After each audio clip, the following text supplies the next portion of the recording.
Le journal de 23h sur RTI1. Madame, Monsieur, bonsoir. Les titres sommaires de cette édition.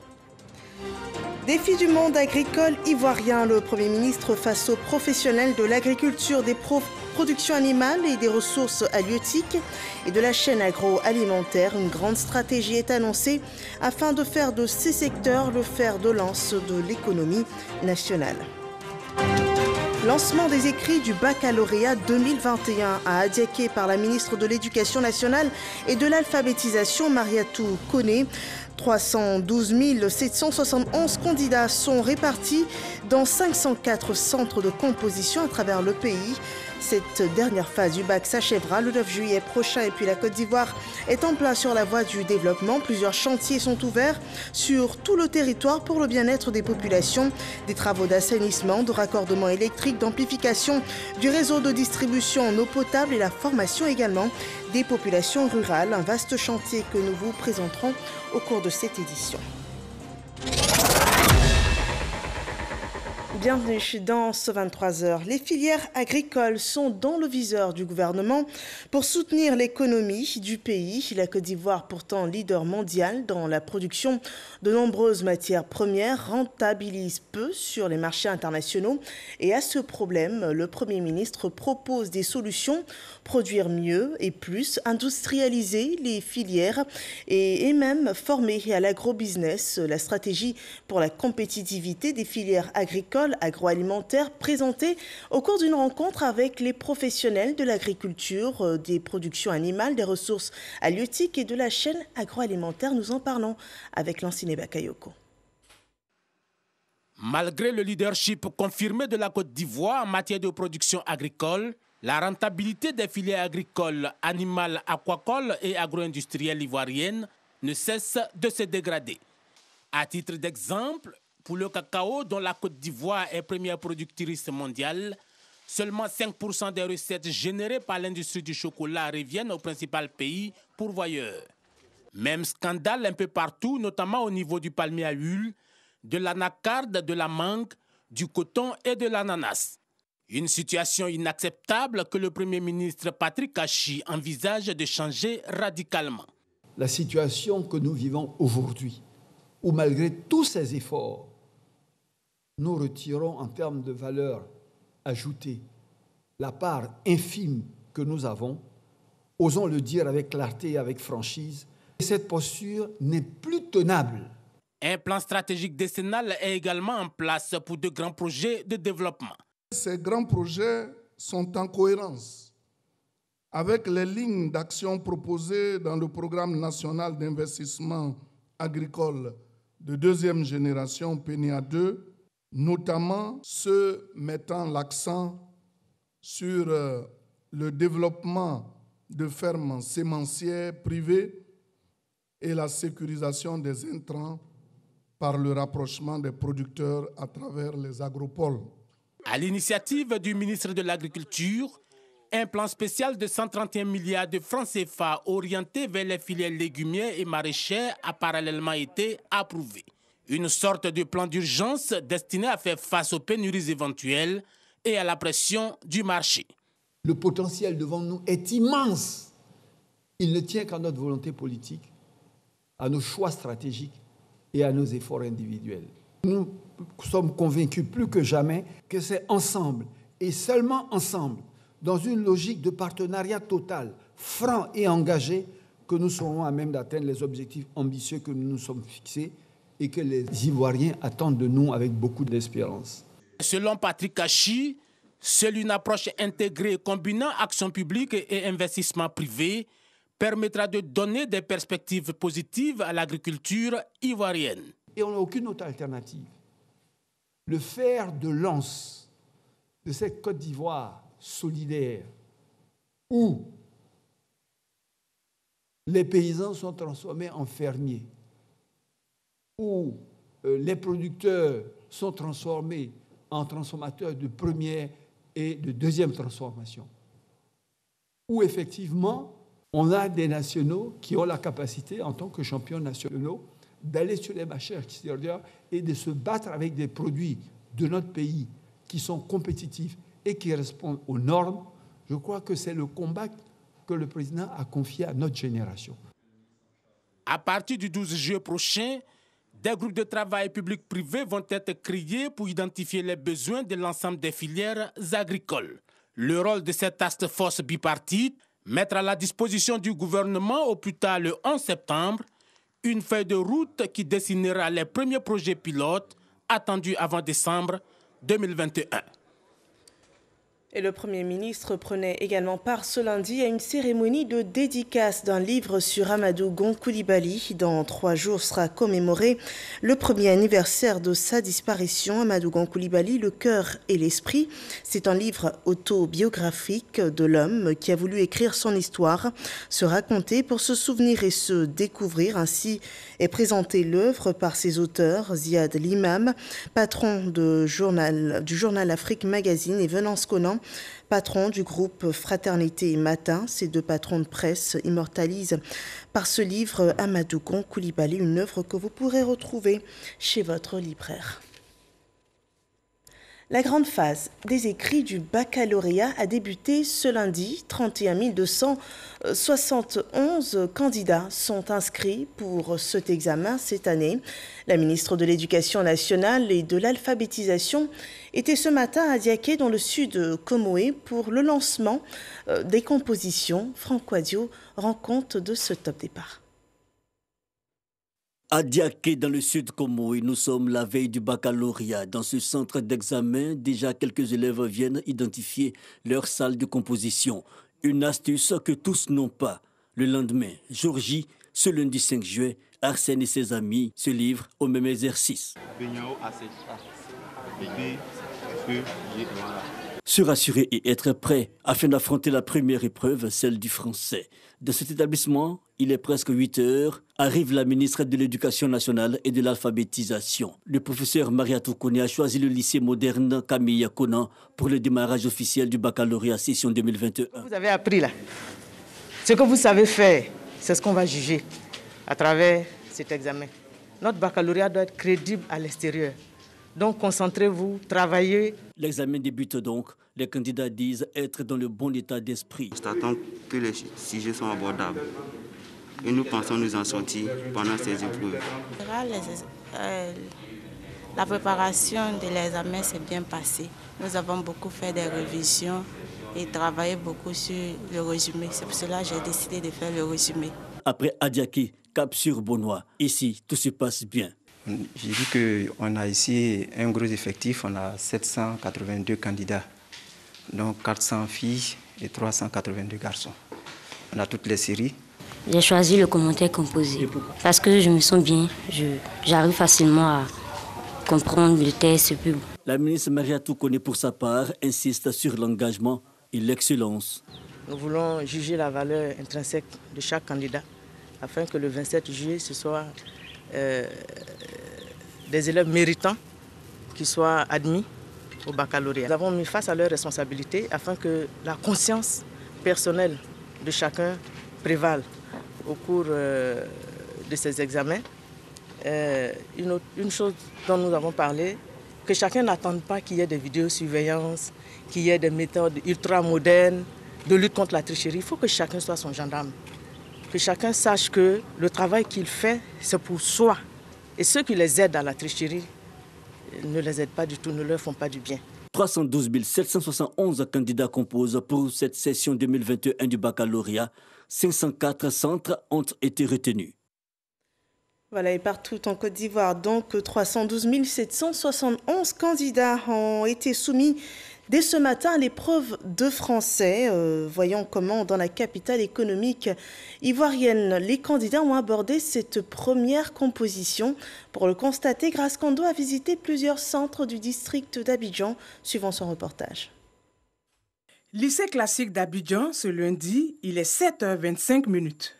À l'entrée de cet établissement, des candidats soumis aux règles de sécurité. La raison ? Ce jour marque le démarrage des épreuves écrites du baccalauréat session 2021. En attendant le début de la première épreuve, quelques réactions. On est en train de s'encourager. Bon. Chacun parle de ses expériences, puisqu'on vient de plusieurs écoles. On s'encourage pour le démarrage, pour oublier un peu le stress. Pour l'instant, j'essaie de me concentrer en priant, essayant de me rappeler toutes les notions que j'ai révisées. J'espère que tout va bien se passer. 8h25, le top départ est donné avec la composition française. Le petit retard est justifié par le fait que certains ne connaissent pas leur salle de classe et les enseignants qui doivent surveiller venaient à compte-gouttes. Il fallait que le dernier enseignant soit dans la classe pour la surveillance. C'est ce qui a fait qu'on a eu ce petit retard. Mais je pense que pour la première journée, commencer à 8h25, ce n'est pas déjà un trop grand retard. Pour le moment, en tout cas, tout se passe bien. Nous n'avons pas eu assez de problèmes. Je trouve l'épreuve plutôt abordable. L'épreuve parle de la littérature. On peut espérer avoir une bonne note. Il faut se concentrer, rester positif. Voilà. Et puis, le reste va venir parce que c'est un sujet qui est assez abordable, qui est assez simple. Parce que ce soit le commentaire composé, la dissertation ou le résumé, ce sont des thèmes qui ont été déjà vus en classe avec nos différents professeurs. Ici, au lycée classique d'Abidjan, ce sont au total 1549 candidats qui frappent aux portes des universités et grandes écoles. Après ce centre, cap est mis sur l'EPP Emmanuel Dioulo dans la commune du Plateau, où composent 44 candidats non-voyants et malentendants. Ça se passe bien, c'est abordable, on comprend, on peut s'en sortir. Pour les non-voyants, voilà, ils travaillent en braille. Et puis après, il y a une équipe de décodeurs qui viennent décoder ce qu'ils ont fait. Et une fois que c'est décodé, on donne aux copistes, c'est-à-dire qu'ils mettent en ordre comme pour les autres candidats. Les malentendants, eux, ils composent comme tout le monde. Ce qu'on fait, tout simplement, on met un encadreur dans la salle pour qu'ils puissent écouter leurs préoccupations. En plus du français, pour cette journée, les candidats ont composé aussi en histoire-géo dans l'après-midi. Demain, ils affronteront l'épreuve de mathématiques. Et avant l'épreuve de demain, voyons comment l'épreuve s'est déroulée à Soubré. Les candidats ont tout aussi bien abordé ce premier jour de composition. On le voit dans ce reportage de Mahama Traoré. Ce lundi matin, à l'entrée du lycée Charles Bozat d'Envahi de Soubré, les candidats au baccalauréat devaient montrer patte blanche. Convocation et pièces d'identité sont strictement vérifiées. Une fois admis à l'intérieur de ce centre de composition, les affiches publicitaires invitent les élèves à s'éloigner de la tricherie et les forces de sécurité sont là pour veiller au grain. Nous avons encore insisté sur les consignes pour que nous ayons un baccalauréat parfait. Ce matin, au lancement, nous avons aussi insisté sur les consignes parce que cette année, nous voulons un baccalauréat parfait. Nous avons demandé aux acteurs de ne pas laisser tous les objets qui sont proscrits pour cet examen. Nous avons appelé aussi à la conscience professionnelle. Le préfet de la région de la Nawa a sillonné les différents centres d'examen pour s'imprégner du bon déroulement des épreuves. Je voudrais vous exhorter surtout à bien surveiller et éviter qu'il y ait des fraudes. Éviter que notre nom n'aille si loin. Parce qu'à partir du moment où un a fraudé, c'est toute la Nawa qui a fraudé. Faisons donc attention et très attention. Les épreuves écrites du baccalauréat ont démarré par le français. 4833 candidats composent dans le département de Soubré sur l'ensemble des 8840 que compte la région de la Nawa. Et le baccalauréat sans fraude, c'est aussi le credo du district du Bassa-Sandra. Ils sont dans cette partie de la Côte d'Ivoire 8128 candidats, dont 3746 filles à être convoquées pour l'examen du baccalauréat. Les épreuves écrites s'y déroulent dans 10 centres d'examen du district. Sinématiali, une future ville digitale. Ce sont les vacances scolaires, mais dans le nord de la Côte d'Ivoire, le ton est donné pour passer cette période à renforcer les capacités sur tout ce qui concerne le numérique. Et à Sinématiali, une case numérique a été offerte aux populations, un espace d'apprentissage équipé de plus de 50 ordinateurs pour former les populations à l'usage des outils numériques et aux technologies de l'information. C'est un don de Fidel Sarasoro, le directeur de cabinet du président de la République. On en parle avec Ami Sissoko. Faire de Sinématiali une ville digitale dans le Poro. C'est ce qui a suscité l'ouverture d'une case numérique dans cette localité. Elle vise l'initiation aux outils numériques, la navigation, la réalisation de démarches administratives en ligne. L'espace peut être également utilisé pour le suivi et la formation à distance ainsi que l'organisation de webconférences. La case, nous voulons qu'elle soit aussi utilisée pour former les jeunes. Le formateur peut ne pas être à Sinematiali. Il peut être partout au monde et former les jeunes ici, grâce à ce système de visioconférence. La case numérique de Sinematiali, avec plus de 50 ordinateurs, est le fruit de la collaboration entre le ministre directeur de cabinet du président de la République, Fidel Sarasoro, également député de Sinematiali. La multinationale chinoise Huawei et la Société nationale de développement informatique, SNDI, qui contribuent à plus de 47 millions de francs CFA au nom du ministère de l'économie numérique, des télécommunications et de l'innovation. Généralement, quand on parle d'informatique, quand on parle de numérique, les jeunes ont le sentiment qu'il s'agit des hommes. Non. Je voudrais encourager nos mamans à venir. Il n'y a pas d'âge pour apprendre, à venir régulièrement, à vous inscrire et à utiliser cette case et à vous approprier la case et surtout à encourager les jeunes filles à venir apprendre. C'est là l'avenir. Autre outil de communication installé au sein de la case numérique, la radio Wabin qui reçoit ses premiers invités, les ministres Fidel Sarasoro et Amadou Koulibaly de la communication, des médias et de la francophonie. Elle sera la voix de la case auprès des populations. La cérémonie était aussi l'occasion pour le ministre Fidel Sarasoro de remettre officiellement les clés de 3 mosquées à l'imam central de Sinematiali et d'un véhicule de type 4x4 à la présidente des femmes. Et la route, elle participe aussi au développement. Un credo appliqué dans la région du Moronou à Bongouanou. Des travaux de bitumage sont ainsi relancés après plusieurs semaines d'arrêt.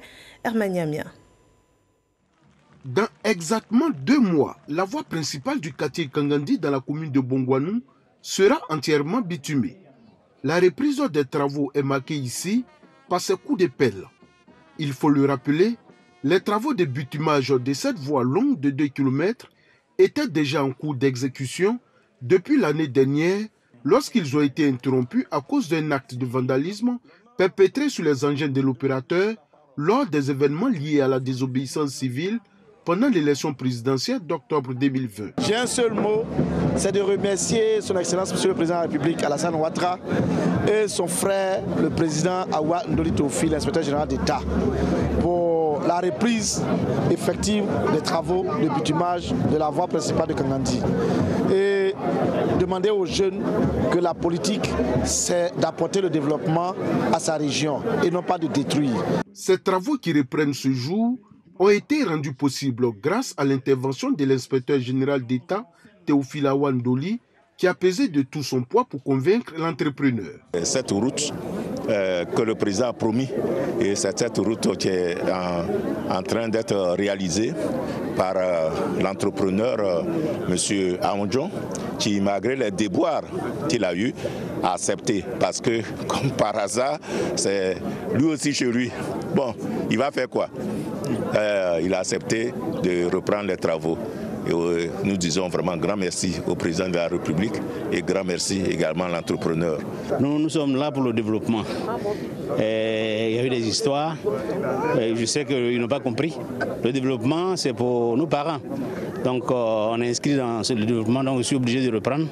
Par le biais du doyen qui m'a demandé de relancer les travaux, on reprend les travaux pour le bien-être de nos parents. C'est lors de la visite d'État du président de la République Alassane Ouattara dans la région du Moronou en septembre 2020 que la réhabilitation des voiries de la commune de Bongouanou a été initiée. Les travaux n'étant pas entièrement terminés après la visite du chef de l'État, l'opérateur avait pour obligation de les achever. À Boisseau, des travaux sont réalisés pour répondre aux besoins de consommation d'eau potable des populations. Les besoins sont estimés à 3 365 mètres cubes alors que la capacité des 3 forages installés dans cette localité est de 1583 mètres cubes par jour.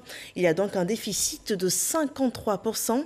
Et dans l'urgence, donc 2 forages à grand diamètre sont en cours de réalisation. Il est également prévu le raccordement électrique et hydraulique de 3 châteaux d'eau en béton armé. Le coût global du projet s'élève à 3,4 milliards de francs CFA. On fait le point de tout cela avec Titiane Guessin.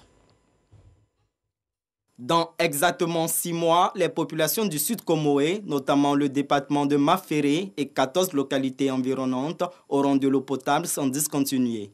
Les travaux de l'alimentation en eau potable sont lancés d'abord à Mouyassué, à une vingtaine de kilomètres d'Aboisseau, ensuite à Maféré, par Laurent Tchagba, ministre de l'Hydraulique, en présence du président du conseil régional, Eugène Akaoulé, et des bénéficiaires. Depuis fort longtemps, nous n'avons pas de l'eau potable. Les femmes chargent de l'eau sur les têtes pour aller au marigot à des kilomètres pour avoir de l'eau même pas potable. Donc aujourd'hui, nous remercions le ministre Akaoulé et le ministre Tchagba. Aujourd'hui, nous sommes heureux parce qu'avec les travaux qui vont être entrepris, nous allons pouvoir avoir de l'eau. Et comme vous le savez, l'eau est source de toute vie. Donc ma joie est grande puisque notre population, nos parents de Maféré auront de quoi, n'est-ce pas, boire. D'un coût global de 3,4 milliards de francs CFA, financés par le Fonds de développement de l'eau, ces travaux permettront à terme de doubler la production journalière, actuellement évaluée à 3 365 mètres cubes. Je m'honore que la population de Maféré également bénéficie de cette générosité du président, mais également de la mise en œuvre de sa politique Côte d'Ivoire solidaire. Nous avons déployer une stratégie, c'est de faire 3 systèmes autonomes et qui renflouent Maféré avec de l'eau, avec 2 forages à grande débit. Et comme l'électricité est instable ici, nous équipons l'usine de 2 groupes électrogènes qui vont reprendre en cas de coupure à temps zéro. Maféré et les localités environnantes comptent 44 000 habitants. Leurs besoins en eau potable seront couverts jusqu'en 2040. Et de grands travaux seront aussi bientôt menés dans le village Atchan, à Nono, situé dans la commune de Cocody, dans le district d'Abidjan. Des travaux d'assainissement annoncés par le ministre Bouaké Fofana, ministre de la Salubrité et de l'Assainissement. Nous en parlons avec Eugène Toubé. Dans le voisinage des jolis immeubles de la Riviera Golf, dans la commune de Cocody, à Nono. À l'origine, village Atchan et aujourd'hui cité dortoir, ce quartier à forte densité humaine contraste violemment avec son voisin par ses problèmes. Promiscuité, insalubrité, inexistence d'ouvrages d'assainissement, voirie désastreuse, invasion des zones non édificantes et faiblesse de l'offre de soins de santé. Une réalité drue et sèche que le ministre de la Salubrité et de l'Assainissement a découverte à l'invitation de la chefferie du village d'Anono. Aujourd'hui, il y a des dépôts d'ordures un peu partout. Le ramassage des ordures, ça ne vient pas comme la Maridon a souhaité. Donc du coup, ça crée l'état d'ordures. Au niveau même du cadre de vie, c'est un peu difficile. Nous, on compte beaucoup sur l'État de Côte d'Ivoire, on compte beaucoup sur le gouvernement pour pouvoir nous aider véritablement à assainir le village. Au siège de la chefferie, les autorités coutumières exposent au ministre Bouaké Fofana les difficultés et obstacles à cause desquels Anono demeure dans l'incapacité à offrir à ses populations un environnement propre et sain et une bonne qualité de vie. Les premiers responsables des structures sous tutelle en charge de l'assainissement, de la salubrité, les opérateurs sont présents. Pour sa première visite à Anono en qualité de ministre de la Salubrité et de l'Assainissement, Bouaké Fofana réalise l'urgence à agir dans l'optique d'un cadre sain dans ce quartier pour le bien-être des populations. Si nous travaillons ensemble, à court terme, il y a des choses qui sont possibles. On peut débarrasser en tout cas à Nono de tous les dépôts sauvages aujourd'hui. Il y a des questions qui vont être traitées à moyen terme, notamment comment collecter les eaux, aussi bien les eaux de pluie que les eaux usées. L'ONAB va réfléchir à la question pour faire des propositions concrètes qu'on peut mettre en œuvre tout de suite. Anono est à l'abri des catastrophes imputables à la force des précipitations qui tombent sur Abidjan grâce aux travaux de renforcement des canalisations et de désensablement des ouvrages existants en aval du quartier. Selon Bouaké Fofana, ces travaux trouveront leur prolongement dans un plan d'urgence que prévoit le gouvernement pour l'ensemble des villages Atchan, absorbés aujourd'hui par la forte urbanisation que connaît la ville d'Abidjan. Passons à présent au point Covid de cette journée.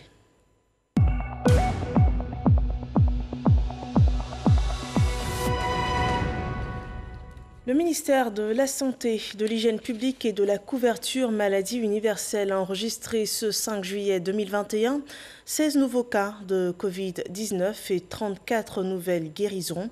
Le total des cas à cette date est de 48 580 cas confirmés, dont 47 970 personnes guéries. 315 décès sont également notés.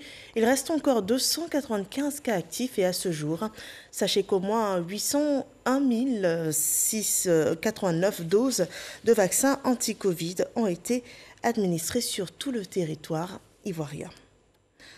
Un événement aura lieu le 15 juillet prochain, une réunion de haut niveau organisée par le président de la République et le groupe Banque mondiale, à laquelle participera une vingtaine de dirigeants africains. Il s'agit de souligner l'importance d'une 20e reconstitution ambitieuse et substantielle des ressources de l'Association internationale de développement.